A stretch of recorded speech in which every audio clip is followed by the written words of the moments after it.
Hello, how are you? I am Joel, and when I was making this video, I was waiting on the release of Season 7 because I expected there to be huge changes to the tank roster and to the support roster. But I was wrong. There have been absolutely no fundamental changes to either of the roles. The DPS role have had significant changes. The Sombra rework came through, pretty cool. The Mei reverts has been pretty good because the deep chill thing was quite a bad idea in hindsight. But I expected there to be at least some changes to the multi-target denial abilities in the support role, but there have been nothing. I thought that they were going to fix Suzu. I thought they were going to fix Lamp. I thought they were going to at least, if not that, I thought they were going to at least nerf a few of the heroes. I was also hoping that there would be some changes to Orisa, and there were changes to Orisa,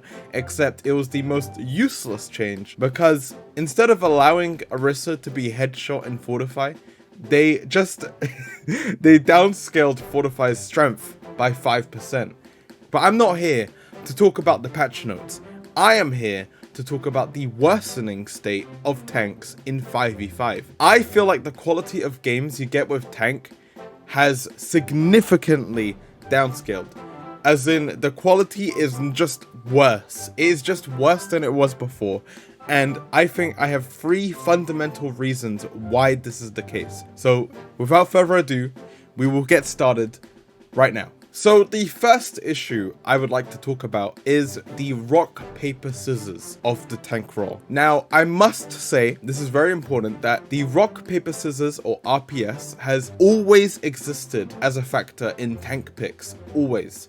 In 6v6, it was the RPS between the dive composition, the poke composition, and the brawl composition.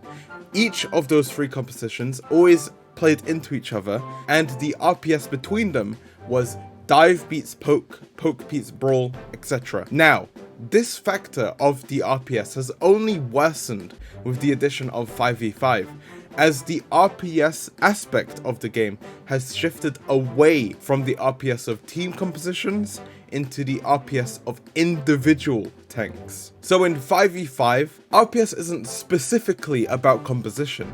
Yes, there is still some level of team composition in play. Like for example, as a Ryan or as a Winston, you can absolutely roll a Sigma with the right strat, with the right composition.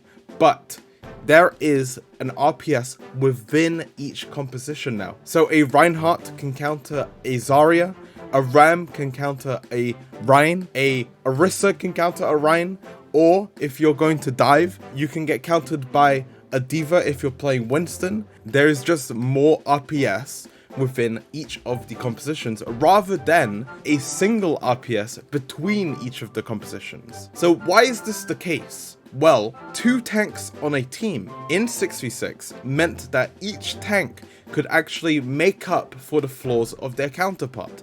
So a Winston paired well with a D.Va or a Zarya, since it lessened how easily his flaws were to be exploited by the enemy team. Ryan paired well with a D.Va, a Sigma or a Zarya for the exact same reasons.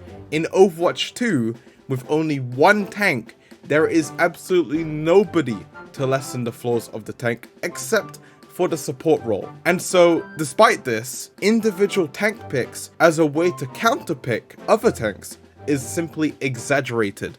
A D.Va can abuse a Winston because a D.Va who was originally meant to protect the Winston and make up for his flaws is now able to severely exploit the weaknesses of the character. The second reason is the fact that tanks in Overwatch 2 aren't only competing for a spot in a specific team composition, but also competing for a spot within the same types of compositions. Now, I dabbled a bit into this a bit before, but let me go into this a bit more.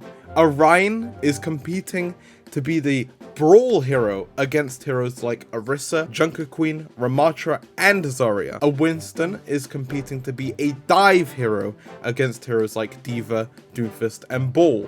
In Overwatch 1, tanks would have competed for their suited compositions, although flexibility between compositions still existed. So a diva could fit into both a brawl composition and a dive composition. In Overwatch 2, because of the nature of one tank, it is quite simply the survival of the fittest for tanks, with the weaker brawl tanks being replaced by their stronger counterparts. But also, if dive is better in that meta, then the brawl tank is just simply obsolete, completely obsolete. Whereas if you had a brawl meta in Overwatch 1, you could have played dive heroes like a diva, because diva fit into the brawl.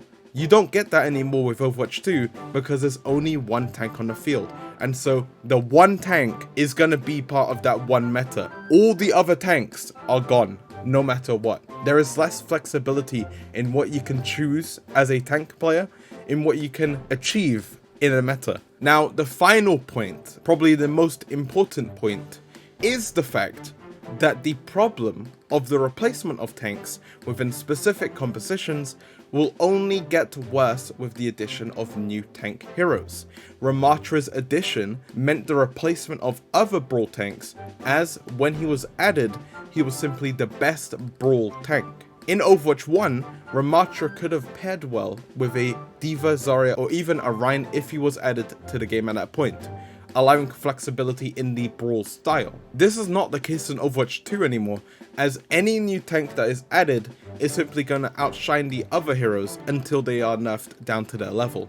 But even then, the more tanks that are available in the roster, the more competition there's going to be for that one single spot. Now, you could say that the same is true for the damage and support categories, but because there is 2 slots available to be played in the team composition, there is less competition overall for the 2 categories. So what does this mean playing as a tank player, right? If you want to play tank, you play a Winston, you play a Diva, you play a Zarya. What does this mean? Well, these heroes, especially the off tanks, the Zaryas, the Divas, they were made to jump against the main tank. The Rein, the Winston, the Ball, all of those heroes, they were made to be the front. The off tanks were made to offshoot the main tanks. They were meant to assist them, and they were meant to take the off angles to make space. Now in Overwatch 2, that isn't really the case. Everyone's basically an off tank, but some heroes are better adjusted to that than others. And I can't believe I'm still saying this season 7 into the game, but there are still tanks that have not been adjusted to Overwatch 2. There are still tanks that haven't been adjusted to 5v5. Like heroes like Ball, heroes like even Zarya, because Zarya's kit is so fundamentally basic that there isn't really much else she can do except either give herself the bubble to push forward or to assist her teammates in the same way she would have assisted her main tank. She still fundamentally exists to lessen the weaknesses of other heroes. That's her fundamental gameplay loop.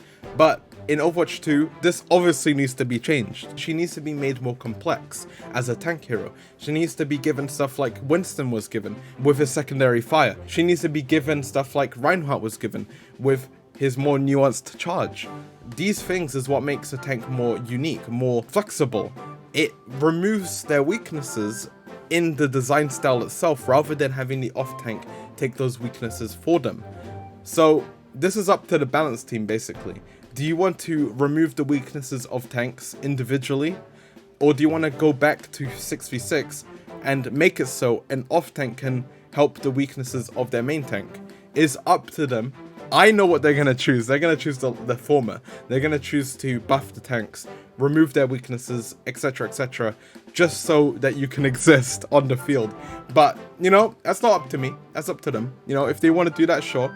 I'm looking forward to the mid-season patch notes because, you know, maybe I shouldn't be looking forward to the mid-season patch notes. They're probably just gonna nerf Sombra, and that's it. That'll be it. Just one hero being changed. Because I'm pretty sure that's what they did for Season 6. Like, mid-Season 6, they changed like 1 or 2 heroes. That's it. Wow! Revolutionary. Okay, that's it. Hope that made sense. I hope you have any thoughts. If you do have thoughts, leave it in the comments because I will greatly appreciate that.